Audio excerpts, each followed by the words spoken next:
Of all the necessary nutrients that are required in the human diet, I believe the nutrient that's most commonly lacking in typical bodybuilding diets, especially pre-contest diets or diets that bodybuilders use to get ready for a contest, or fitness people, makes no difference, is dietary fiber.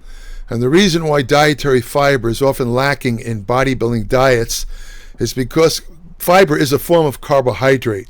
And a lot of bodybuilders want to lower their carbohydrates, and they eliminate foods, natural foods, that contain rich amounts of dietary fiber. These include vegetables and fruits, and to a lesser extent grains. I'm not big on grains. I believe that most of your fiber should be taken from vegetables and fruit. I'm not going to get into the reasons why, but there are some studies showing that grain fiber, whole grain, not the processed crap, white bread and all that stuff. I'm talking about whole grain, has natural fiber. Some studies have shown that that is actually beneficial for health. And lately, you've had a couple of diets that have been popular. Actually, these are kind of a rerun of old diets that have been around for years. For example, the carnivore diet. I've talked about the carnivore diet in past videos. It basically emphasizes protein foods, meat, fish, that type of thing. It allows very little carbohydrate, and certainly the amount of carbohydrate that the carnivore diet does allow is not nearly enough to promote health and get the health benefits of fiber. Now, if you want to know how much fiber you need to take, according to the government, they suggest 14 grams of fiber for every 1,000 calories. So, for example, obviously, if you're eating average person takes in about, let's say, 2,000 calories. Right away you that requires a minimal 30 grams a day of dietary fiber. Unfortunately, surveys of people's eating habits show that the average American gets something like 13 or 14 grams of total fiber. That's not enough. Now, in the past, dietary fiber, the main benefit was thought to encourage elimination. In other words, it prevents you from being constipated. It helps to move food along the gastrointestinal tract, prevents problems. If the food doesn't move right, let's say, you can get stuff like diverticulitis, which is an inflammation of these diverticuli, which are small outpouchings in the intestine that can become inflamed and infected. That's called diverticulitis. It's very serious. I've had it myself. I was hospitalized for it. There's a genetic component to it. A lot of times people are born with these diverticuli. They don't cause any problems, however, until they get inflamed or infected. And consuming fiber is thought to help protect against inflammation of the existing diverticuli, and fiber prevents a number of other diseases, most notably colon and colorectal cancer. Now, the number one cause of cancer death is lung cancer, which is usually related to smoking. In second place, however, is colorectal cancer. And I believe that, I think that most scientists will agree, one of the main reasons why colorectal cancer is so common, actually there's two reasons. The first reason, I think, is a lack of dietary fiber.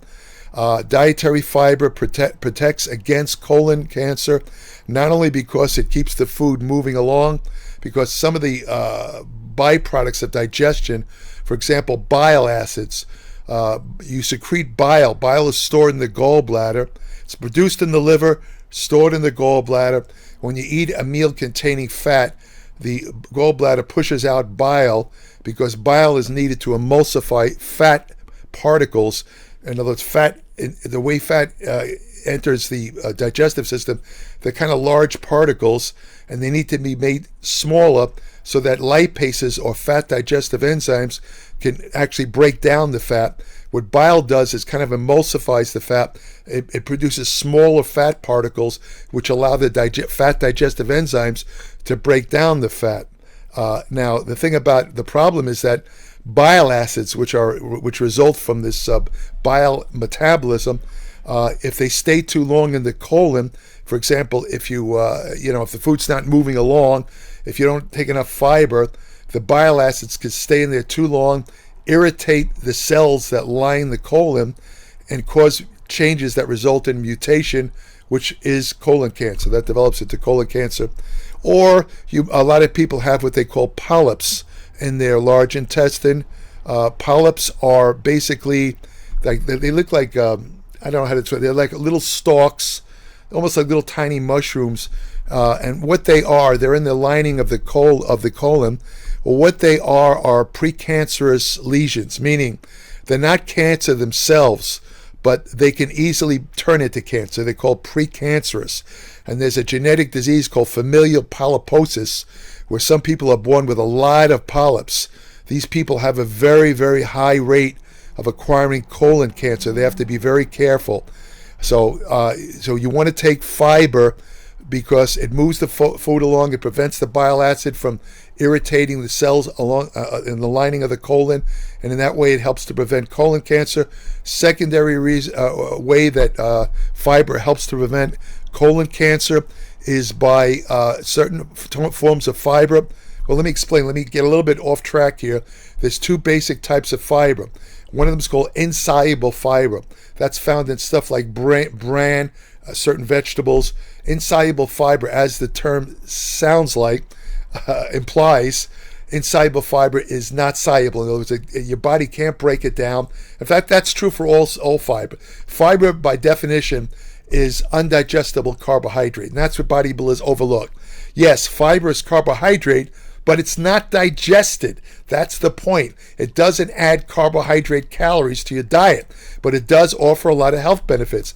Insoluble fiber is the type of fiber that moves the food along, prevents that bile acid irritation effect, and prevents a number of other diseases. So that's one type of fiber. The other type of fiber is called soluble fiber. That's found mainly in fruits, some vegetables. Beans have it. Oatmeal has it. Soluble fiber they're both important, but soluble fiber really stands out because soluble fiber, this is extremely important what I'm about to say. Soluble fiber is the main food for the population of bacteria, fungi, viruses, and other organisms that reside in the colon. Collectively, it's known as the intestinal microbiome. And in the last couple of years, the importance of the microbiome has become readily apparent.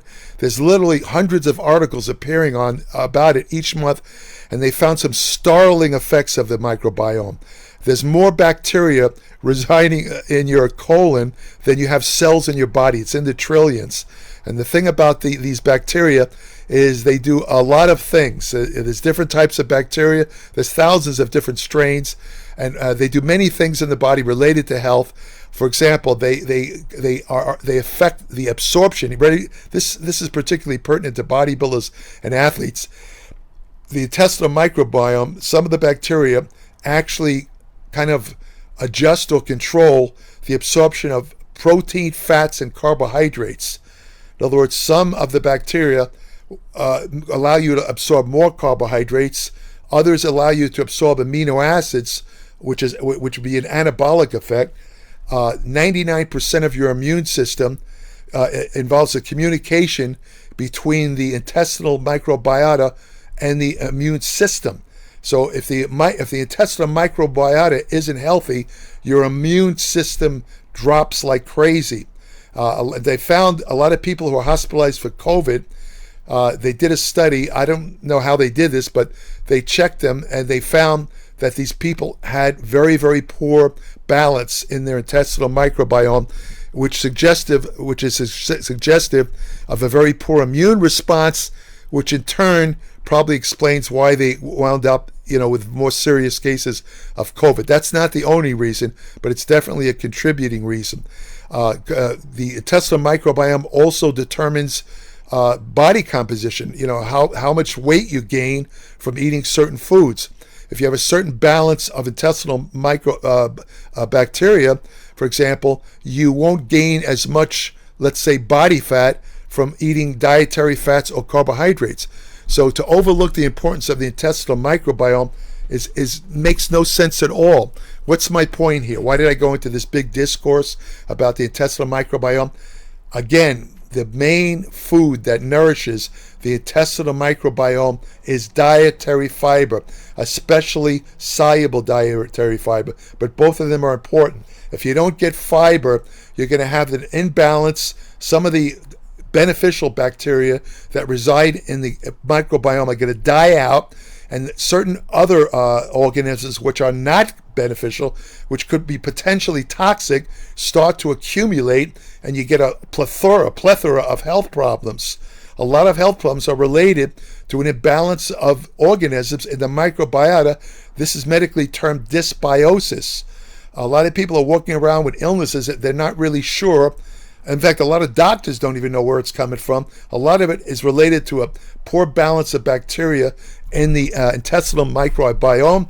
And the main causes of an improper balance is not consuming enough dietary fiber, and also eating foods which actually harm the intestinal microbiota, such as a lot of excess fat, and also a lot of horrible refined carbohydrates, sugars, the sodas, all that kind of garbage, too much fructose. All this stuff is very harmful to the intestinal microbiota. It allows the bad bacteria to build up. The bad bacteria can attack the lining of the intestine and cause what they call leaky syndrome, it's called, where some of the noxious byproducts of the bacteria can normally there's a barrier in the intestine that prevents the entry of bacterial byproducts into the blood.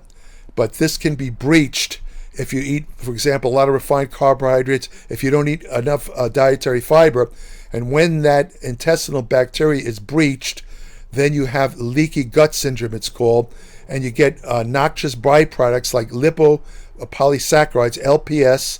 They get into your blood and they cause systemic inflammation, which in turn is related to diabetes, heart disease, all kinds of health problems. So, by the way, the soluble fiber produces what they call short chain fatty acids. There's three main short chain fatty acids: butyrate, acetate, and propionic acid. Propionic acid, among other functions, travels to your liver and somehow lowers your appetite and allows you to have greater compliance to a diet. That's an amazing effect. Butyrate is extremely healthy short chain fatty acid produced from soluble fiber given to the intestinal bacteria. Butyrate, sometimes called butyric acid, actually protects the cells that line the colon. It reverses cancerous changes. In other words, if, let's say, those polyps that are there, that you don't even feel these polyps, let's say they're starting to turn full-blown cancer, butyrate can actually cause changes that reverts them back to normal, so you don't get cancer. It can directly inhibit colon cancer. Butyrate can travel in the blood to your brain, where it helps to break down abnormal folded proteins, like one's called beta amyloid, the other one's called tau, T-A-U. These are what cause Alzheimer's disease. So the butyrate can actually protect your brain also. Now, the point about all this is that if you follow diets, whether it's a low carbohydrate or a ketogenic diet, or worst of all, carnivore diet that is nearly devoid of fiber, you're going to be in big trouble. Now, let me say, when I've done past videos on my own channel about the problems with the carnivore diet, again, the carnivore diet is almost pure protein, no fiber at all, almost zero fiber. In fact, I get a kick out of it because I've seen videos, proponents of the carnivore diet, they talk about how great they feel. Oh, now that I'm not eating fruits and vegetables, I've never felt better in my life, blah, blah, blah, blah, blah. And they say, oh, this stuff, and they actually rail against dietary fiber. Some of them even go so far as to say dietary fiber is bad for you and should be eliminated. and the less the other ones say you don't need dietary fiber. It's all a myth. These people are full of crap, to put it bluntly. They have no understanding of science at all, no understanding of nutrition, no understanding of digestion, no understanding at all of the intestinal microbiome. Because mark my words, I mean, you could call me names, leave bad comments. If you stay on a carnivore diet or any diet that eliminates dietary fiber for extended times. Now, I'm not talking about a month, 2 months, 3 months, or even 6 months. Look, I used a carnivore diet myself, kind of a carnivore diet. When I trained for bodybuilding contests, it's like a half a century ago, I actually, my favorite diet, which was passed on to me by a famous trainer named Vince Garanda, I literally lived on meat and eggs. That's all I ate, meat and eggs for 3 months. That's it, nothing else, meat and eggs. I had no fiber, no carbohydrate, and I got in great shape. It eliminated all the body fat. I wasn't doing any aerobics. All I was doing was weight training. It worked very well. Every bit of fat came off my body. And I have to admit, for the 3 months I stayed on that, let's call it a carnivore diet, I didn't have any problems. I wasn't constipated. I didn't notice anything. I noticed, you're a little bit off from the lack of carbohydrates. I used to go off the diet about once or twice a week and add some carbs.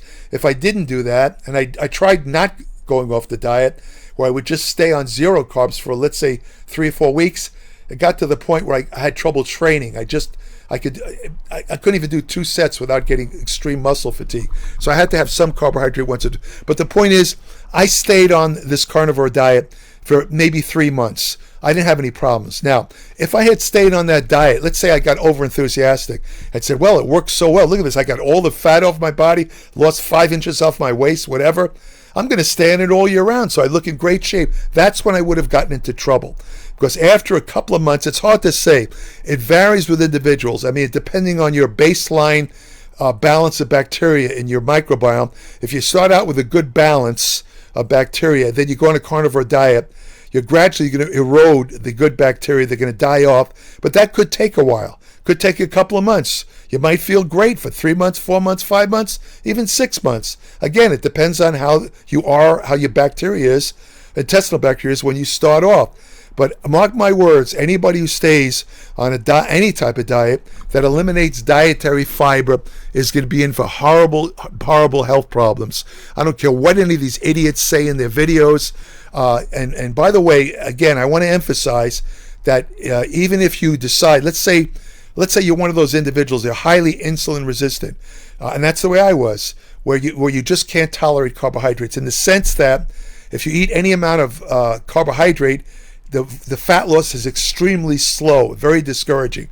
And the only way to really lose substantial amounts of fat is you have to eliminate most of the carbohydrates. There's a lot of people like that. I was in that category. But that still doesn't mean that you can't get dietary fiber. In that case, if you have to eliminate natural foods that contain fiber, such as fruits, vegetables, legumes, possibly whole grains. Again, I'm not big on whole grains, but fruits, vegetables, legumes, those are your best sources of fiber. If you have to eliminate them, my advice, and I didn't know this years ago, if I did, I would have followed the advice I'm giving you now. Take a supplemental fiber. There's various kinds. I myself use supplemental fiber because I'm such a believer in the importance of dietary fiber that even though I get fiber in my food, such as some fruits and vegetables that I eat, I don't feel it's enough. So I take supplemental fiber. I take, for example, something called hydrolyzed guar gum, which is actually extracted from beans. If you mix it in a liquid, it's tasteless and it's very easy to drink down. I also take something called guar gum. Not guar gum, psyllium seeds. Psyllium seeds is a form of soluble fiber, which also is easy to take.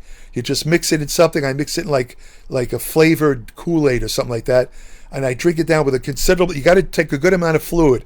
If you're going to take supplemental fiber powder, you got to drink fluid, a lot of fluid, at least 12 ounces, because the fiber works with the fluid. If you don't drink enough fluid, there's an outside chance the fiber can actually gel up in your throat and you could be in big trouble. So you got to and if you're going to try fiber supplements, start out easy. I'm to the point where I take as much as 35 grams of dietary fiber supplement at one point, but I've been doing this for 25, 30 years. But if you're just starting out, I suggest starting with only about 10 or 15 grams of fiber. Allow your body to get used to it, because if you take too much fiber at once, you might get a little bit bloated, because your body's not used to that much concentrated fiber, or, and this is kind of funny, you get a raging case of flatulence. You'll be farting all over the place, because again, your intestinal microbiome is talking to you. That's your signal that it's getting the fiber, and it's so happy that it's kicking out some gas, and that's where you're getting your flatulence from. So in a way, it's a good sign, but it's a bad sign if you got to fart a lot in public. You're not going to make too many friends. So so that's it. So you want to try and get ideally both insoluble fiber. That's like stuff like bran, and it's found also in grains and various sources, and especially soluble fiber. In fact, they recently did a study with some people that had pre-existing diseases like hypertension, obesity, type 2 diabetes. They put them on a diet that averaged between 1,200 and 1,500 calories. And the recommended amount of fiber for that group was about 30 grams. Their fiber intake was increased 25%. So they were eating 38 grams a day of fiber, which is pretty good. I don't think that's ideal. To me, based on the research I've done on fiber, I think the ideal amount of fiber is 50 to 60 grams at least. And indigenous people, certain tribes in Africa, where they eat a ton of fiber. These people eat over 100 grams a day of fiber. And guess what? There's no signs of diabetes, heart disease, or colon cancer. Zero. The only problem is they got to go to the bathroom about 30 times a day. That could be a little. The more fiber you take, the more you're going to have to go to the bathroom. But that's just that's a kind of a side effect, but it's worth it. After 6 months, the high fiber diet of these people improved several cardiovascular factors. They showed a 9% reduction in serum cholesterol, a 23% reduction in triglycerides, which is fat in the blood, and a 15% reduction of systolic blood pressure, and a 28% reduction in fasting blood sugar. So also, I would suggest that I would be I wouldn't be giving you the full story if I didn't tell you. Let me give you a couple of foods, for example, that are high fiber foods. If you eat high fiber bran, that's mainly insoluble fiber. Only 3/4 of the cup gives you 14 grams of fiber, which is almost half the minimal amount of fiber you need a day. As I said, the recommended minimal amount is 30 grams. If you eat cooked yellow, navy, or small white beans, you're getting 10 grams of fiber in half a cup. If you eat shredded wheat, 5 grams in 1 cup. So, also, I would also suggest that you also, if you're starting out, and let's say you haven't eaten fiber, and you might have this dysbiosis I mentioned earlier, it's a good idea. It wouldn't be a bad idea to add a supplement, what they call probiotics, which are bacteria supplements. Usually you keep them in the refrigerator. They come in liquid, they come in capsule. I take it myself every day, and it helps to there's so much bacteria in the microbiome. Taking a probiotic supplement is almost like putting a drop of water in the Pacific Ocean. I mean, it's not going to change much, but the thing is, it seems to help, because some of the supplemental bacteria that's in these probiotic supplements, they seem to kind of go after that bad bacteria I mentioned, and they kind of muscle them out, so to speak. So taking a probiotic supplement kind of pushes you towards having a better bacterial balance in the microbiome. The other thing you want to do is eat what they call prebiotic foods. And these are fermented foods like sauerkraut, yogurt, kombucha, tea, whatever that. I never had that, but these are what they call prebiotics. They contain certain types of carbohydrate, not necessarily fiber, but they contain forms of carbohydrate such as fructooligosaccharides, or FOS, that also the bacteria love. I mean, that's like pizza and ice cream to humans. The bacteria love these particular types of carbohydrates, like FOS, and inulin is another one that's found naturally in certain vegetables like celery.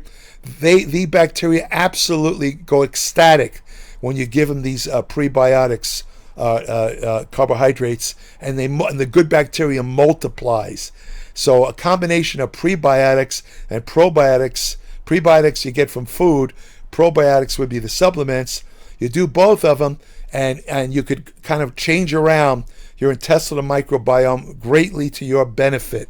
So I think that's about it for this video.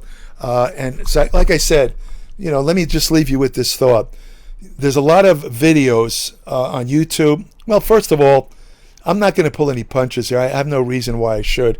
So I'm going to tell you outright I look at some of the videos on YouTube, and I'd say about relating to nutrition and exercise, I'm going to give you a flat statement again. In my opinion, 90% of them are complete bullshit. They're garbage. They're not based on anything, and they're downright stupid. Anyone who listens to the advice offered in some of these videos, or even follows some of the workout routines, is going to be in big trouble. I don't know the motive of these people, why they're giving out misinformation. Maybe it's because they just don't know what the truth is. But you got to be very careful who you listen to. I was, well, I'm not going to mention specific names, but I think you could understand what I'm saying. So when you see videos where people talk about how great the carnivore diet is, and you could stay on it the rest of your life, and you'll be healthy, and it's going to eliminate arthritis, and it's going to eliminate joint pains, and this and that, that's a short-term thing. That's not going to, it might actually do that in the short term. Like I said, a couple of months, I'm not going to, like I said, you might feel better. If you've been eating a lot of carbohydrate and junk food, and you go on a carnivore diet that eliminates all that stuff, there's no doubt that you're going to feel better.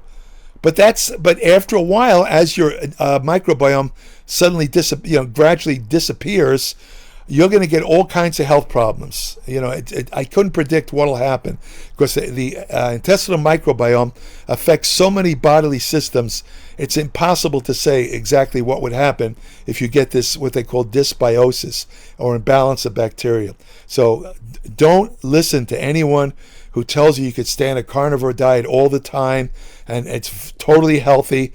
And even worse, the charlatans and the jerks who tell you that dietary fiber is not necessary, you don't need it.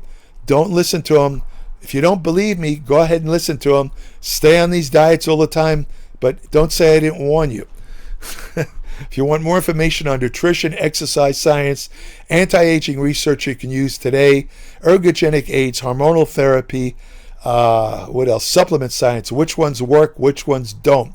I'm not associated with any supplement company, and there's not many people like me. Most of these guys, like the old cliche says, they have a dog in the fight. In other words, a lot of these PhDs and MDs that are advising you to take certain particular commercial supplements, if you check, you'll see they're on the payroll of the supplements they're pushing.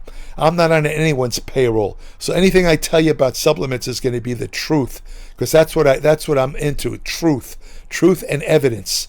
So if you want that type of material, subscribe today to my Applied Metabolics newsletter. You get the benefits of 60 years of study and experience, meaning me, in that publication that can't be duplicated by anyone. It's 30 to 50 pages every month. I guarantee you'll learn something. I guarantee it. It comes out the first of every month at www.appliedmetabolics.com. When you subscribe, I'll send you an invitation to join my private Applied Metabolics Facebook page, where each day I post new information on exercise, nutrition, and general health. I also have an email portal, but where current subscribers only can send me short questions on anything related to nutrition, exercise, or fitness. However, you have to be a subscriber. I don't answer unsolicited questions. I answer the questions because I appreciate the support of my subscribers. That's why I do it. And I'm not going to do that for people that aren't subscribers. If you want to ask me questions, you're not a subscriber, you're welcome to, but you're going to have to pay a consult fee, because I don't have all the time in the world, and my subscribers come first. So that's about it. If you want to have the best friend you'll ever have, go to your local shelter, adopt a dog. Take care.